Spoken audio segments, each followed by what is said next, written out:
Ja, torej pozdravljeni še z moje strani. Zahvaljujem se Državnemu svetu za to priložnost, da se tudi v teh prostorih ponovno spregovori o pomenu filmske in audiovizualne industrije oziroma tega sektorja. Zahvaljujem se gospe Evi Štravs-Podlogar zelo toplo, ker je naša odlična sogovornica in tudi znotraj Ministrstva za kulturo nudi podporo, ki nam veliko pomeni. Zahvaljujem se seveda državni sekretarki, ki je morala zjutraj oditi. Bom pa jaz tudi na kratko pogledala, osvetlila stvari z vidika Slovenskega filmskega centra, ki je nosilna inštitucija, sicer javna agencija Republike Slovenije, pa tudi nosilna inštitucija v tej državi, katere poglavitna naloga je seveda zagotavljanje predvsem kontinuirane filmske in tudi audiovizualne na nekem delu produkcije v naši državi. Najprej bi poudarila ponovno, da so filmska in audiovizualna dela ena najbolj razširjenih umetnostnih, kulturnih, družbenih in razvedrilnih in industrijskih fenomenov našega časa, da jih pogosto opredeljujemo kot civilizacije podobe in da za sodobnega gledalca predstavljajo gibljive slike, eno najpomembnejših soočanj s poglavitnimi elementi sodobne, vse bolj vizualizirane kulture življenja. Filmi in AV dela ustvarjajo najpomembnejšo obliko izraza in komunikacije v 21. stoletju, ustvarjajo ob tem nova delovna mesta, razvijajo talente, spodbujajo tuje naložbe v Slovenijo, povečujejo izvoz, kot smo slišali, posredno pa tudi spodbujajo razvoj turizma. Predvsem pa film in AV dela v sebi nosijo neprecenljivo kulturno vrednost in ustvarjajo vizualne spomenike našega časa. Torej, če je Michelangelo v tistem času ustvarjal vizualni spomenik časa, ki so bile freske v cerkvah, potem so danes filmski ustvarjalci tisti, ki ustvarjajo vizualne spomenike sodobnega časa, to pa so filmi in AV dela. Kaj vse prinaša film v naš prostor, poleg ekonomskih in fiskalnih učinkov, ki jih je prepoznala predstavljena študija, pa seveda slovenski film, ki ima znotraj AV sektorja, seveda ima film poseben pomen. Zakaj? Zato, ker ima neizmerno kulturno vrednost in zato, ker je v produkcijskem smislu izjemno zahteven in ne nazadnje tudi nosi sabo ogromne produkcijske stroške, zato sodi kot neko temeljno, še vedno osrednje delo med AV deli film. V letu 2019, na primer, ki je bilo na nek način prelomno za slovenski film, je veliko Prešernovo nagrado dobil filmski režiser. Sta bila dva nagrajenca Prešernovega sklada filmarja. Naša režiserka animiranih filmov je postala članica Akademije Oskar, ki odloča o nagradah Oskar v Ameriški filmski akademiji. Slovenski celovečerni filmi so se uvrščali med najpomembnejše svetovne festivale, med drugim 3 res A-kategorne festivale, Locarno, Karlovi Vari in Berlin. In seveda naši filmi so se predstavljali na številnih mednarodnih retrospektivah, vse od Rusije pa do pravzaprav po celi Evropi, od Rusije pa do Združenih držav Amerike. V letošnjem letu imamo še ambicioznejše načrte glede tega. Med drugim pa se seveda tudi gledanost domačega filma, ki ni tako nepomembna, zelo je pomembna, torej tudi gledanost domačega filma se je v preteklem letu za 20% zvišala in zaenkrat kaže, da si je slovenski film doma ogledalo nekaj več kot 160.000 gledalcev. Ob vsem tem pa vztrajno pada javno financiranje za filmsko področje, kot aktivno ugotavlja tudi predstavljena študija in na kar opozarjamo slovensko politiko že vrsto let.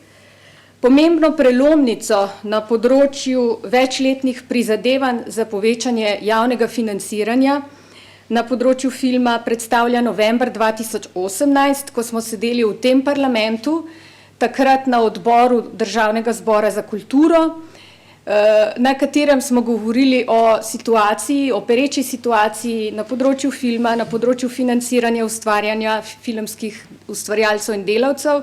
In takrat je še sedaj vendarle aktiven odbor za kulturo Državnega zbora sprejel sklep, soglasen sklep, brez glasu proti ali brez vzdržanega glasu, da je potrebno financiranje slovenskega filma dvigniti skladno z nacionalnim programom za kulturo, ki je to predvideval že 5 let nazaj na 11 milijonov evrov.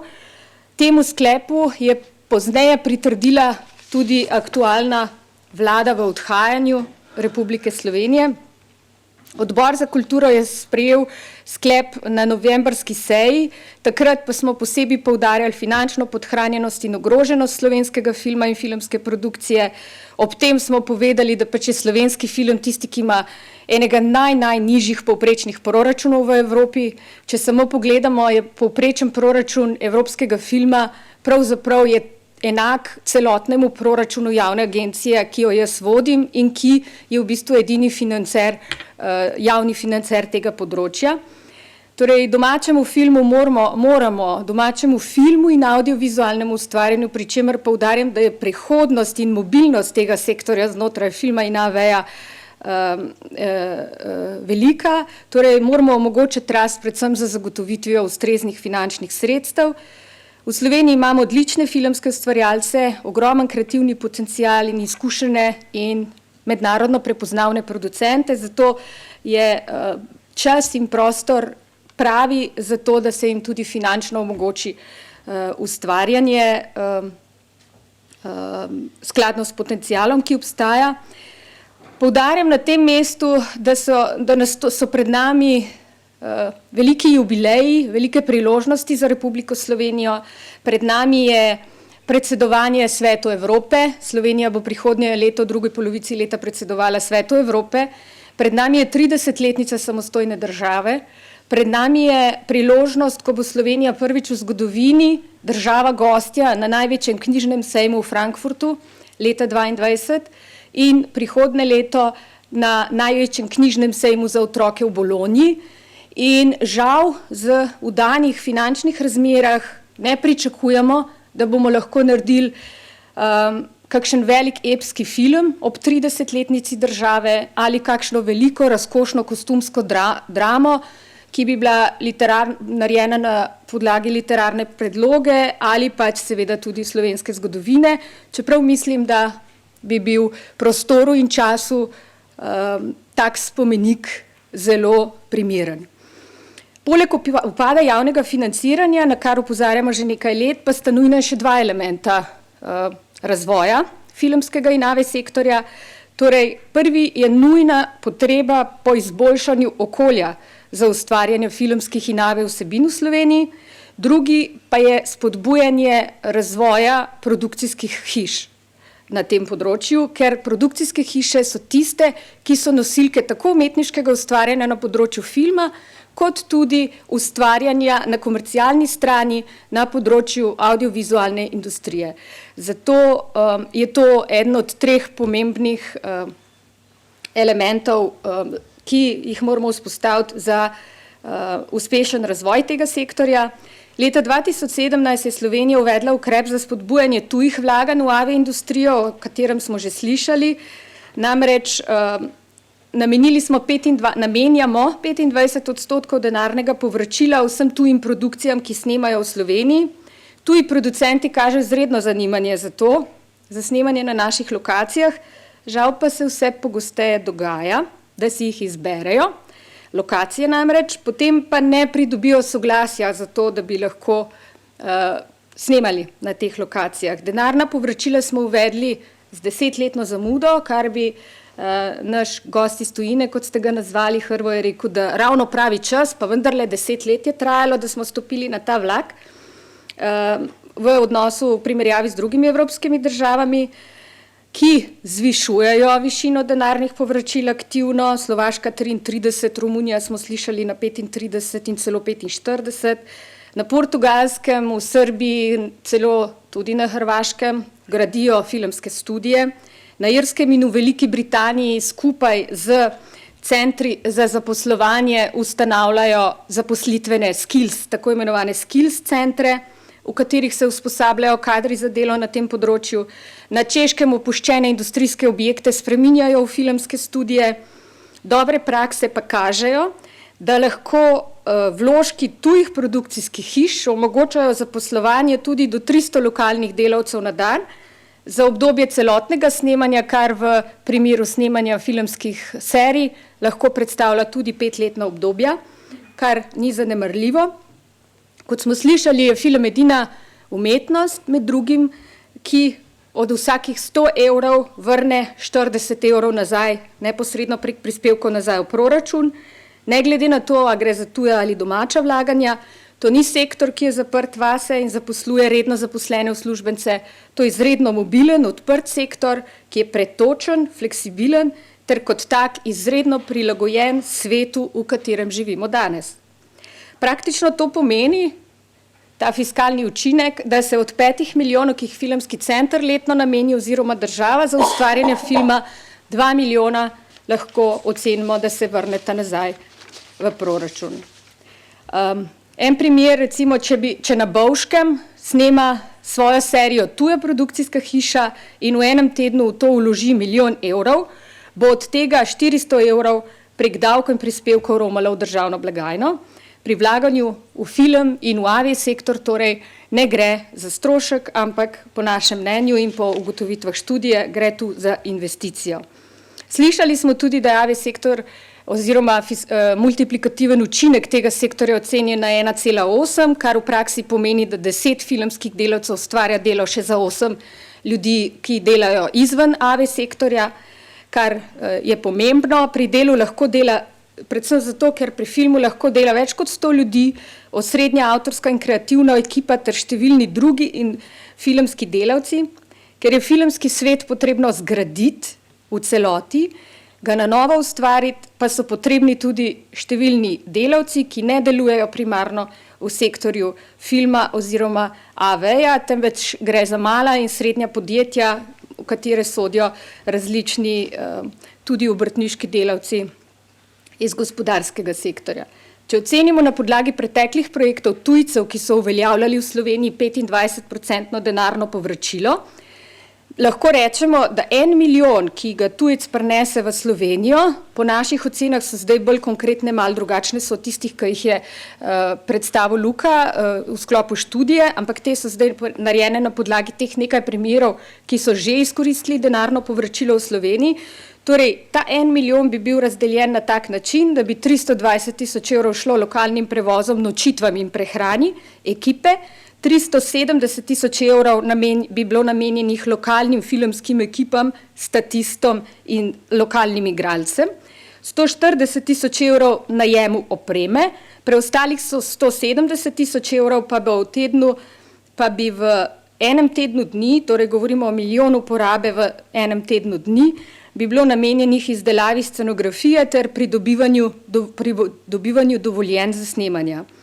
Filmske ekipe delujejo kot neke vrste ad hoc organizacije, ki pridejo, posnamejo in običajno odidejo, torej ne puščajo posebnega ogljičnega odtisa, kot se danes moderno reče, v resnici pa lahko rečemo, da ne puščajo trajnih vplivov na okolje, v katerem ustvarjajo, medtem pa hkrati ustvarjajo mobilno delovno silo, ki lahko potem prehaja med različnimi sorodnimi industrijami. Film in AV, kot sem že povedala, ustvarja to področje, danes ustvarja vizualne spomenike sodobnega časa in zaradi svoje široke dostopnosti ponujajo velike priložnosti za razvoj turizma. Menim, da bi Slovenija skladno, in to bodo tudi naše aktivnosti v to smer nadalje peljale, skladno z razvojno strategijo za področje turizma, ki ni usmerjena v masovni, temveč v zeleni turizem, Slovenija lahko postala zelena filmska destinacija, a zato je potrebno poglobljeno sodelovanje različnih sektorjev v državi. Mnoge države prepoznavajo pomen tega sektorja in so vanj pred leti začele vlagati znatna javna sredstva. Baltske države so tako pred 3 leti praktično podvojile sredstva nacionalnih filmskih centrov. Te 3 države so prepoznale nujo po podvojitvi sredstev, naj poudarim, predvsem ob 100. obletnici teh narodov, ne, približno podobna priložnost, kot se Sloveniji obeta prihodnje leto, naša 30-letnica. Torej, ob tej podvojitvi filmskih sredstev filmskih centrov v Estoniji, Latviji in Litvi so v Estoniji uvedli tudi dobro prakso financiranja razvoja produkcijskih hiš, ki ga zagotavlja estonski podjetniški center Enterprise Estonia, torej sredstva za razvoj produkcijskih hiš niso šla iz fonda za film, temveč so še vedno, ne bila, temveč so vzpostavljena preko podjetniškega centra v Estoniji in ob vseh teh ukrepih baltske države dosegajo številne dobre rezultate na tem področju.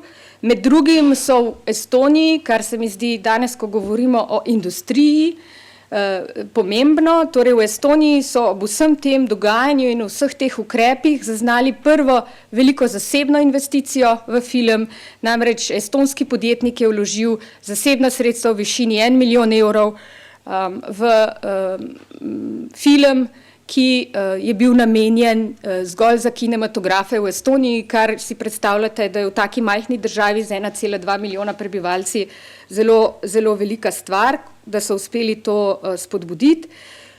V Sloveniji kaj takega zaenkrat ni mogoče, slovenski producenti podjetniških stimulacij za razvoj nimajo, poleg tega pa so sredstva filmskega centra že 10 let na najnižji ravni v Evropi. Praktično v Sloveniji trenutno ima filmski center, letos posluje sicer tako, kot je rekla državna sekretarka, z malce višjimi sredstvi kot 2 leti nazaj, pa vendarle smo še vedno na 5,5 milijoni evrov, kar je polovica manj od pričakovanih 11 milijonov. V Srbiji recimo imajo zdaj 11 milijonov za film, na Hrvaškem 10, poleg 10, ki jih dajo v denarno povračilo, torej mi poleg 5,5 imamo še ta milijon rezerviran na Ministrstvu za kulturo za denarna povračila, ampak sredstva za film za filmski center so visoka 5,5 milijonov, recimo Slovaška tudi, Slovaški center ima tudi 10,5 milijonov sredstev za film. Torej, moja želja je in naša želja kot želja javne agencije je, da država v prvi meri prepozna film in AV sektor kot prioriteto, da to postane ena od ključnih prioritet nadaljnega razvoja Republike Slovenije. Trenutno je ta sektor, kar se tiče javnih intervencij, v celoti prepuščen skoraj da resorju kulture, vsaj v finančnem smislu, kot breme za javne finance. Ta kultura pa, kot veste, ne, poleg tega, kar je državna sekretarka povedala, da ne vem, že 20 ministrov štejemo v teh 30 letih, je tudi finančno podhranjena, na kar celoten sektor opozarja, ker nedvomno ob mandatih dolgih leto in pol verjetno ni mogoč razvoj. In nadejamo si, in to nekako tudi želimo sporočiti politiki, da ta odgovornost za sektor kulture je pomembna in da znotraj tega tudi AV sektor pač ostaja podhranjen kot je bil, a ne, razvoj ni bil bistveno stimuliran. Torej mislim, da je potrebno podvojiti javno financiranje za film v prvi meri, vzpostaviti gospodarske in podjetniške spodbude za razvoj produkcijskih hiš, ki jih trenutno nimamo še, ter ne brez dvoma medresorsko, torej v sodelovanju vseh resorjev, oblikovati nacionalno strategijo za vzpostavitev ugodnega okolja za filmsko ustvarjanje ter privabljanje tujih vlaganj v film. Jaz vem, pričakujem, da bodo zdaj za mano govorci, ki so pa producenti, se pravi tisti, ki delajo na on the ground, kot se temu reče, povedali, opozorili na to, o čem govorim, ko govorim o tem, da je potrebno ustvarjati ugodno okolje za ustvarjanje filma. Tako da se zdaj zaenkrat zahvaljujem vsem, ki ste se odzvali in se veselim nadaljne debate. Hvala. Hvala lepa, gospa Bučar.